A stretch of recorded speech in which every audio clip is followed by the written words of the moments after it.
2024 की पहली ही रात में मस्ती करूंगी मैं तो सखियों के साथ में।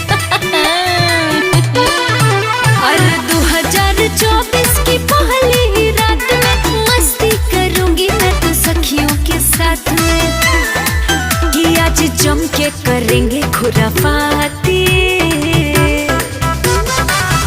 नया साल में लड़की देहाती, देसी दारू से करेगी पार्टी, लड़के जो आएंगे खाएंगे लाठी। अरे देसी दारू से होगा रे पार्टी, चिकन मटन अपने हाथे बनाऊंगी, हुक्के के धुएं से चल्ला उड़ाऊंगी, हल्ला करूंगी रहूंगी न मौन, मर्जी की मालिक हूँ रोकेगा कौन बे।